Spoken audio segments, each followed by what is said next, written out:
नमस्कार दोस्तों, कैसे हैं आप सब। आई होप आप सब बहुत अच्छे होंगे। तो दोस्तों, जैसा कि आप लोग जानते ही हैं कि अभी 14 अक्टूबर 2023 दिन शनिवार को साल का दूसरा सूर्य ग्रहण लगा था और 28 अक्टूबर 2023 दिन शनिवार को साल का दूसरा चंद्र ग्रहण भी लगने जा रहा है। यह ग्रहण बहुत ही अद्भुत होने वाला है। इस ग्रहण के दौरान 3 ऐसे खास संयोग बनने वाले हैं जो कि लगभग 175 सालों के बाद बन रहे हैं। तो आखिर कौन से हैं वो खास संयोग और ग्रहण के दौरान आपको कौन कौन सी सावधानियां ज़रूर रखनी है, ग्रहण कौन से नक्षत्र में पड़ रहा है और ग्रहण का सही समय और सूतक काल क्या होगा, इन सभी के बारे में आज के इस वीडियो में हम विस्तार से जानेंगे। लेकिन वीडियो शुरू करने से पहले मेरी आप लोगों से रिक्वेस्ट है कि अगर आप लोगों को मेरा आज का वीडियो पसंद आता है तो इसे लाइक कीजिए, अपने फ्रेंड्स एंड फैमिली के साथ शेयर कीजिए और अगर आप मेरे इस चैनल पर पहली बार आए हैं तो मेरे चैनल को सब्सक्राइब करके बेल आइकन ज़रूर प्रेस कर दीजिएगा, जिससे कि आपको मेरे नए वीडियो के नोटिफिकेशन सबसे पहले प्राप्त हो। तो आइए वीडियो शुरू करते हैं। दोस्तों, वैज्ञानिकों के अनुसार चंद्र ग्रहण उस स्थिति को कहा जाता है जब चंद्रमा और सूर्य के बीच में धरती आ जाती है और ये तीनों एक ही सीध में होते हैं। ऐसी स्थिति प्रायः पूर्णिमा के दिन ही पड़ती है। तीनों एक ही सीध में होने के कारण सूर्य का प्रकाश चंद्रमा तक नहीं पहुंच पाता, बल्कि धरती के द्वारा चंद्रमा को ढक दिया जाता है। दूसरी तरफ शास्त्रों के अनुसार चंद्र ग्रहण को बहुत ही अशुभ बताया गया है। माना जाता है कि इस समय चंद्रमा कमजोर पड़ जाता है और इस समय के दौरान नकारात्मकता बढ़ जाती है। ऐसे में चंद्र ग्रहण के समय सभी प्रकार के शुभ कार्य करना वर्जित माना जाता है। आइए अब जानते हैं चंद्र ग्रहण का सही समय और सूतक के बारे में। तो दोस्तों, साल 2023 का दूसरा और आखिरी चंद्र ग्रहण अश्विन मास की पूर्णिमा तिथि के दिन 28 अक्टूबर 2023 दिन शनिवार को मध्य रात्रि में लगेगा। यह एक खंडग्रास चंद्र ग्रहण होगा जो भारत के कई राज्यों में भी दिखाई देगा। यह चंद्र ग्रहण 28 अक्टूबर की रात 11:32 पर शुरू होगा और 29 अक्टूबर की रात 3:56 पर समाप्त हो जाएगा। इस दौरान रात में 1:44 से 2:24 बीच में ग्रहण का प्रभाव सबसे ज्यादा तेज होगा। चंद्र ग्रहण का सूतक काल ग्रहण के 9 घंटे पहले ही लग जाता है, इसलिए 28 अक्टूबर को शाम 4:44 पर सूतक लग जाएगा। जहां एक तरफ 14 अक्टूबर को साल का दूसरा सूर्य ग्रहण लगा था, वहीं पर ठीक इसके 14 दिन बाद यानी कि 28 अक्टूबर को साल का दूसरा चंद्र ग्रहण भी लगने वाला है।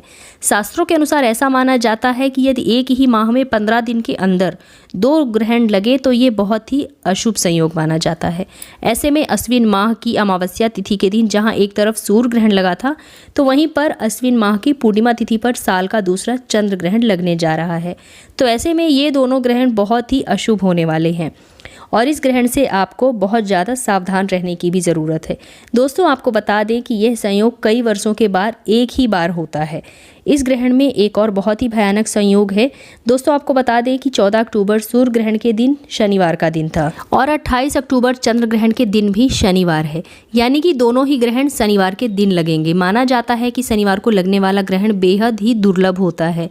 दोस्तों, साल का दूसरा चंद्र ग्रहण कन्या राशि और चित्रा नक्षत्र में पड़ने जा रहा है।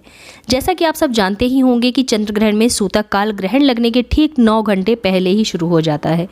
ग्रहण के सूतक काल के दौरान सभी प्रकार के शुभ कार्य करने की मनाही होती है। इस दौरान सभी मंदिरों के कपाट बंद किए जाते हैं।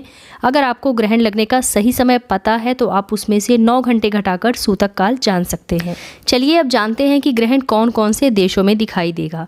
तो दोस्तों, यह ग्रहण पश्चिमी Africa, north America, south America, Pacific, Atlantic और आर्कटिक में दिखाई देगा और साथ ही साथ यह ग्रहण भारत में भी दिखाई देगा। तो जब भारत में भी यह चंद्र ग्रहण लग रहा है तो हमें ग्रहण से जुड़े हुए सभी नियमों का पालन अवश्य करना चाहिए और सूतक काल भी भारत में मान्य होगा। चलिए अब जानते हैं कौन कौन से ऐसे नियम हैं जो हमें ग्रहण के दौरान जरूर मानने चाहिए।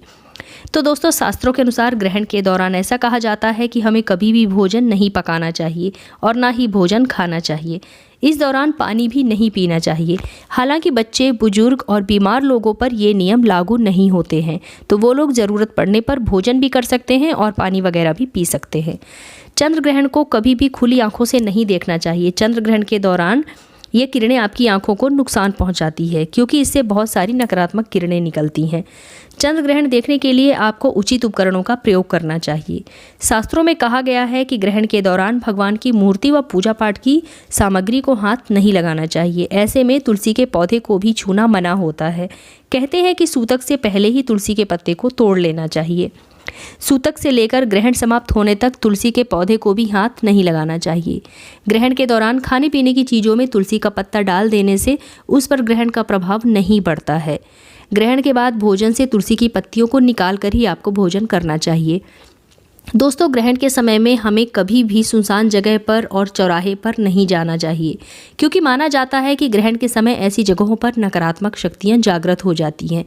दोस्तों, चंद्र ग्रहण के दौरान तिराहे या चौराहे पर पड़ी कोई भी अनजान वस्तुओं को हमें अपने घर में नहीं लाना चाहिए और ना ही उन्हें छूना चाहिए, क्योंकि ऐसे समय में तांत्रिक लोग अपनी काली शक्तियों को सिद्ध करने के लिए ऐसी जगहों पर रुपए, पैसे, सिक्के छोड़कर आ जाते हैं। तो अगर आप इन चीज़ों को अपने हाथ से छूते हैं या फिर अपने घर लेकर आते हैं तो आपको भारी नुकसान का सामना करना पड़ सकता है। तो इन चीज़ों को आपको बिल्कुल भी नहीं छूना चाहिए।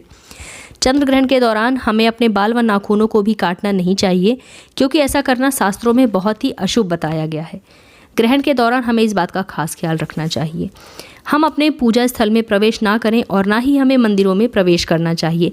इस दौरान एक जगह पर बैठकर निरंतर गायत्री मंत्र का जप करते रहना चाहिए। दोस्तों, चंद्र ग्रहण के दौरान कभी भी किसी भी धारदार और नुकीली वस्तुओं को जैसे चाकू, छुरी, कैंची या फिर सुई आदि चीज़ों का इस्तेमाल आपको नहीं करना चाहिए।